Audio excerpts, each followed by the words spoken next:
Good evening and welcome to the Manchester Junior Senior High School Winter Sports Parent Meeting. I'm a little shocked that we got to this point, but it's a good thing. Due to the number of so many of our multiple sport athletes, I know several of you have been through this speech before, but we do ask that every season all coaches, teams, and families go over these topics before the season starts. I would like to add at this time that we are still in the process of putting together and finalizing our winter event management plan, which deals with mask mandates, crowd locations, size adjustments, and other kind of fluid guidance that comes with that. So stay tuned. We'll get that to you as soon as we can. All right, here we go. You know how we start these things. Even though we're virtual, we do it every time. We are Squire Strong. We are Squire Strong. One more time, let me hear you. We are Squire Strong. All right, thank you. All right, once again, welcome to an exciting another season. Here we go. Thank you, parents and guardians, for your efforts and commitment to allowing your son and daughter to compete for our beloved Squires. Your sacrifices are noted and much appreciated. Tonight you're going to get a large but kind of short snapshot of the ins and outs of our athletic department. We'll lay out kind of our vision and goals, talk to you about some of the MCS and IHSA guidelines, our paperwork, also talk about chain of command, talk about the importance of being involved, and also give you some valuable contact information if you do have some questions. Okay, first question we need to answer: who are we? This is our vision. 50 teams, 20 sports, one family. We are Squire Strong. That's been kind of the culture we've tried to create, a culture of togetherness. We just don't want this to be on the back of t-shirts and hung up behind us. We want to actually live this out. And I think we're doing a great job of this, and I encourage our teams, our coaches, our parents, everyone in the community to really buy into the 50 teams, 20 sports, one family culture. How do we get there? We've kind of identified two goals as the way that we can maximize our opportunity to build that culture. And the first one is to maximize that student-athlete experience in all capacity, whether it's enjoyment, safety, sportsmanship, competition, teamwork, togetherness. We want our student-athletes to walk out of here with a positive experience and be willing to come back, help the program, either financially or physically as coaches, keep their families around here so their kids can be in the program as well someday. The second goal we've identified is to develop the individual in the program. And so we want to develop leaders, we want to develop role models, we want to develop young adults that'll make a difference in this world. And I think some of our coaches have done a great job with that. We also would like to build a cohesion. I still fall back on our audit about 5 years ago now that asked for a little bit more cohesion from K through 12, and we're working on that. At this part, I always talk to our coaches when we're identifying our goals, how to enjoy or embrace the teachable moment. I always say to them, most teachers that we have are coaches, but all coaches are teachers, and I think that's important to remember. One thing when you do enter the realm of athletics is you need to understand that participating in junior high and high school athletics is a privilege. Those who choose to participate are expected to follow a code of conduct that has been written 24/7, 365. This was established by administration, specific coach rules for a sport. Okay, athletics represent their school and their student body, and they conduct themselves in a manner that is becoming of them, their family, MCS, and the community. This code of conduct takes place, like I said, in and out of school year-round, not to reflect discredit upon our school or not to create a disruptive influence on the discipline and good order, moral, or educational environment in our school. Any such misconduct violating these principles shall be subject to disciplinary measures. These are some policies and regulations and thus consequences when these rules are broken. You can find the quite extensive but very important look at the code of conduct through the athletic handbook. There's the link. It's also on our website. It basically lays out 6 types of code of conduct violation. However, I want to spend, again, tonight on following basically the top 3 violations that are occurring across the high school, environment, but also here at MCS. I would say the majority of my issues with discipline have come under these following categories. We either have a cell phone or social media or tweets or texting disruption of good order. We've had a little bit of intimidation and hazing and bullying. We've hopefully handled that.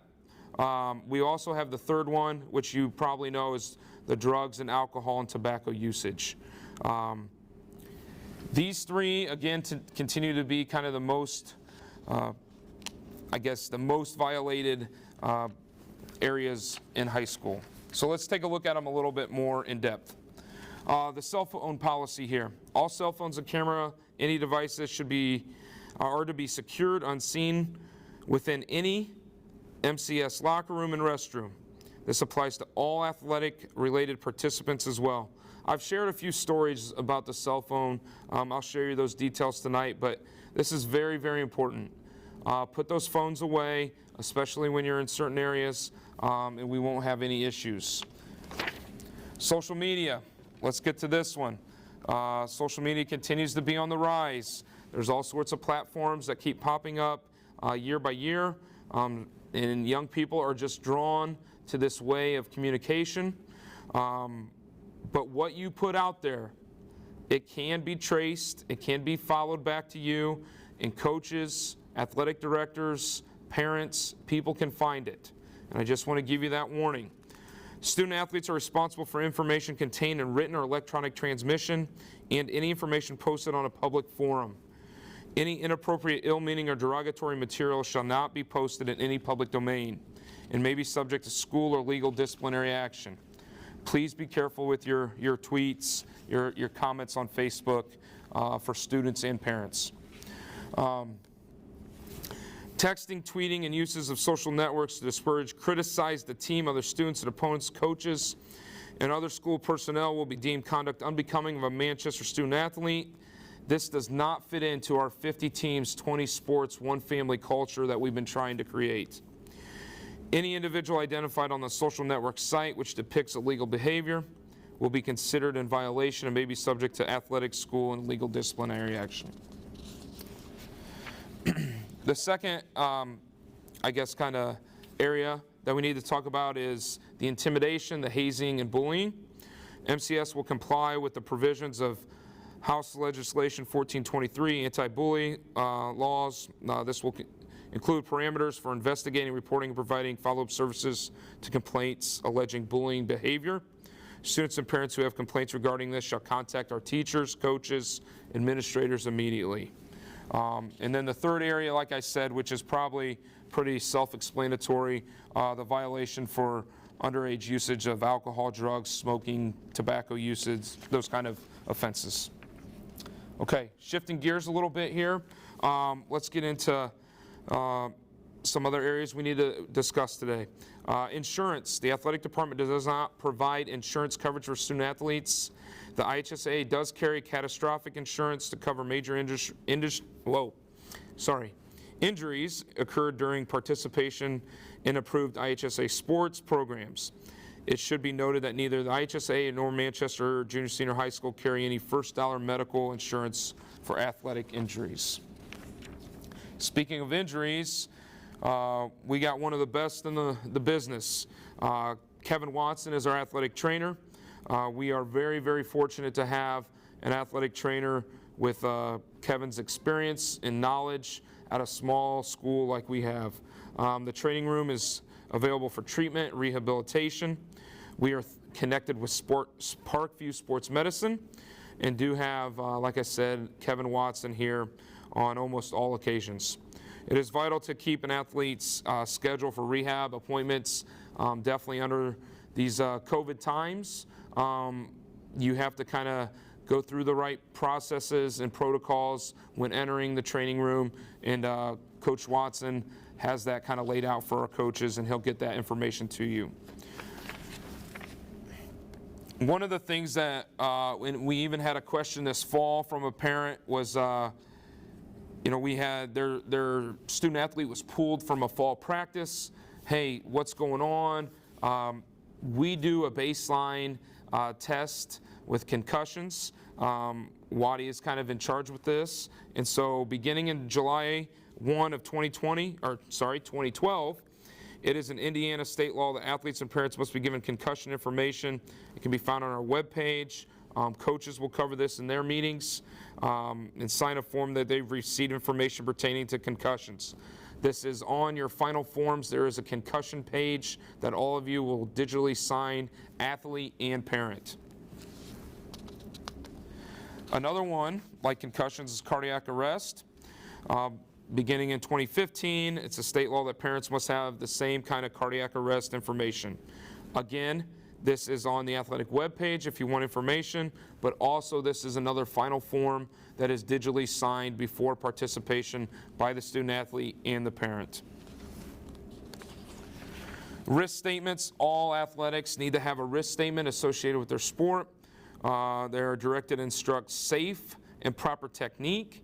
We make sure of that. However, due to the nature of athletic activity, injury and even death may occur.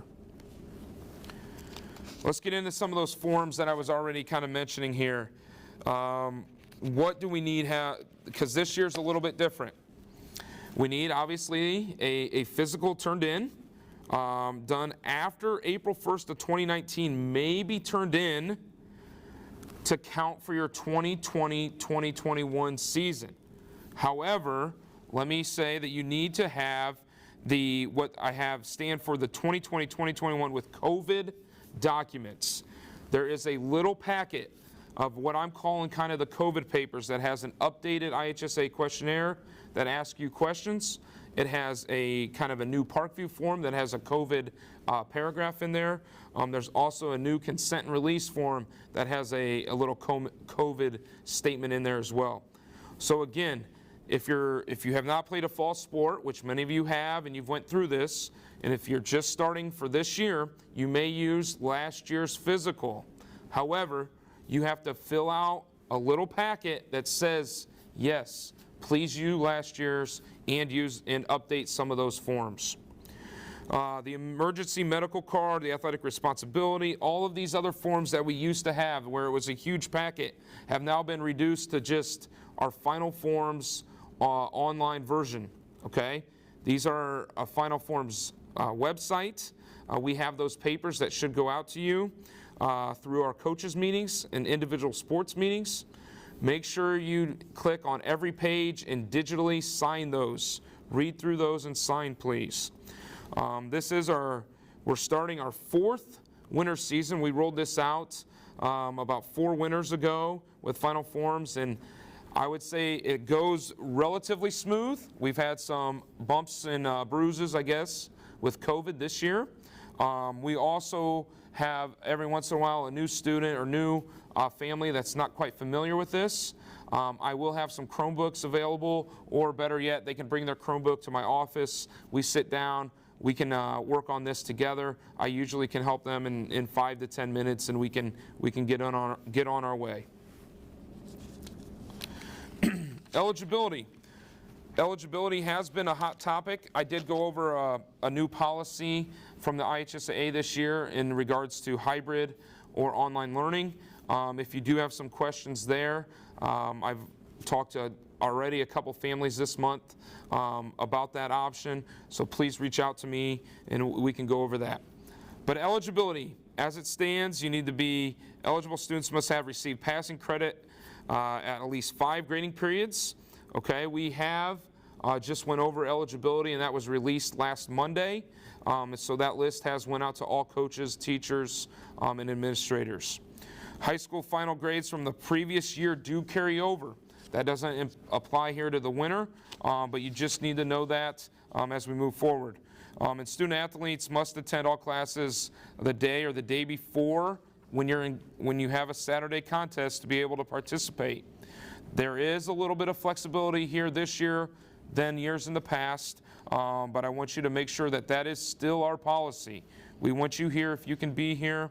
Obviously, if there's some other consequence, or I guess circumstances to a situation, please reach out to us.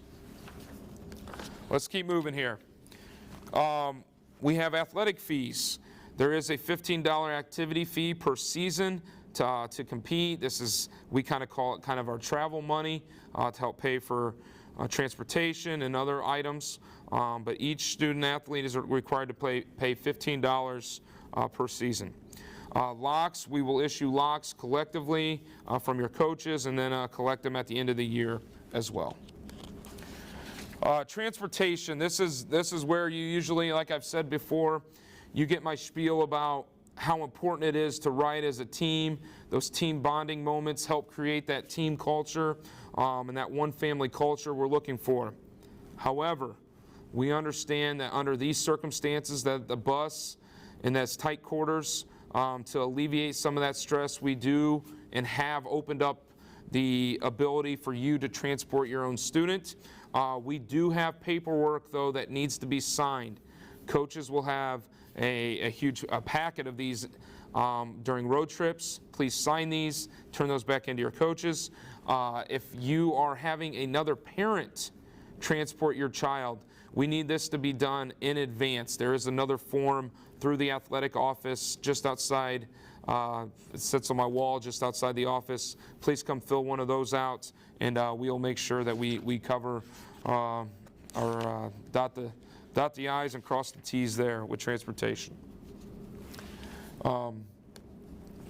Another issue that we need to address here is chain of command.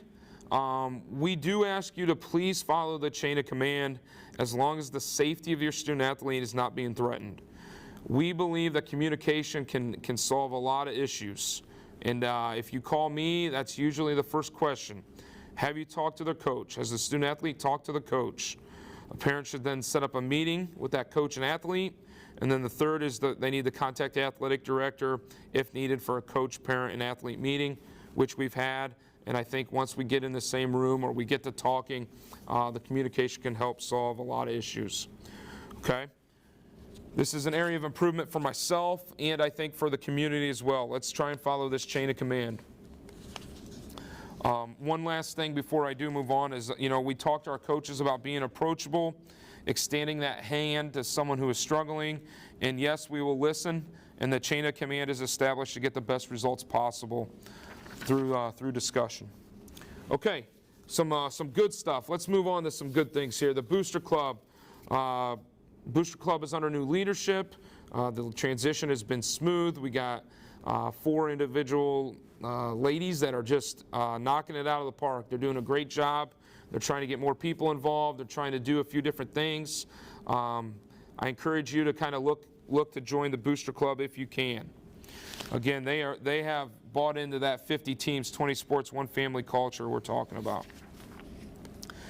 Punch passes, just some information here. Like I said at the beginning, the event management plan is still in discussion. Buying your seats of many, many years is being discussed. We might have to have some social distancing. We might have to have some rows knocked out or taped up, I guess you could say. Knocked out, we won't do that, but we might have to put some tape on some rows there. So punch passes, we're going to continue to run the punch pass system because we'll let you use these whenever you can. So student punch passes are $15, senior citizens are $20, and the adult punch pass is $30.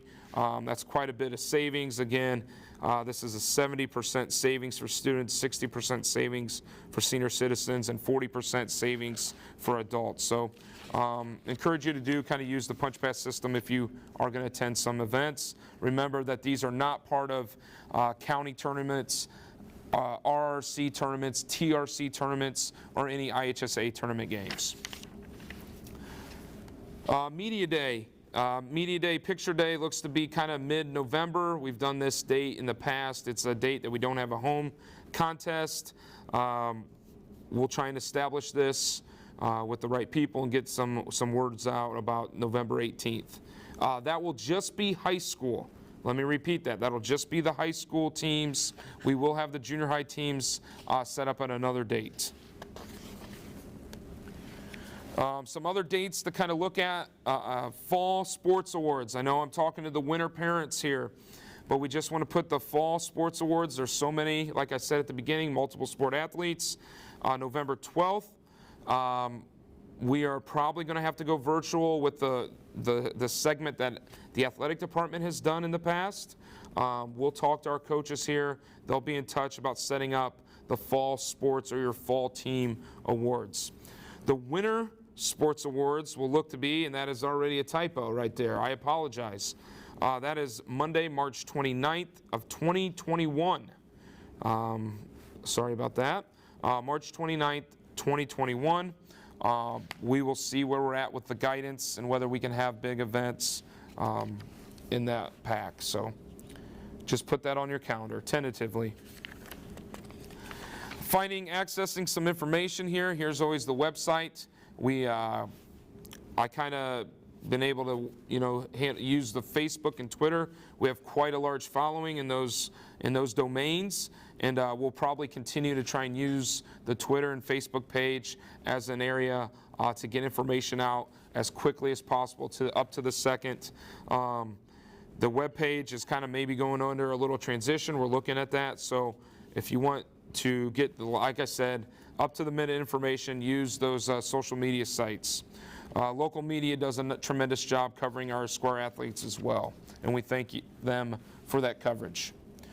A little bit of contact information. There's my information, my email, Eric Screeton, Eric_Screeton at mcs.k12.in.us.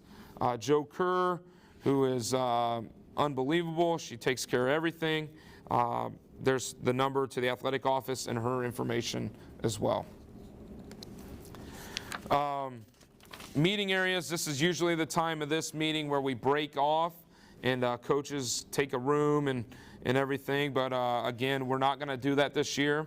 We're going to kind of leave it up to the individual coaches. They will probably have it during week 1 of their season or right before their season starts. But again, we'll have a breakout session. Please attend those meetings. You'll get a lot more information, a lot more detailed information about the individual sports. We will have the event management plans kind of coming out by then. They can kind of walk you through some of those things. Swimming, for instance, we had an IHSA meeting today, dealt with a lot of wrestling questions. So again, a lot of this stuff is fluid.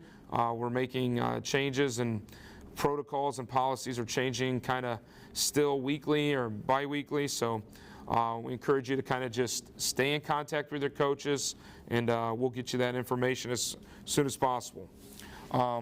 Finally, I do want to thank you again for your time, commitment, and service, letting the young people of this community engage in extracurricular activities. I know we talk about, some of the things that can kind of happen, and every once in a while parents can kind of get a bad rap with their vocal shenanigans at an event. But the truth of the matter is that many of you parents, the overwhelming majority of you parents, are behind the scenes doing so many little things to help our programs. You're helping your student athletes, you're helping the athletic department, the volunteer time, or just giving up of yourself to help this community. We greatly appreciate that. So we want to say thank you.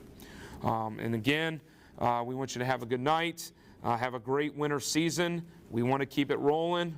And don't forget, we are Squire Strong. Thank you.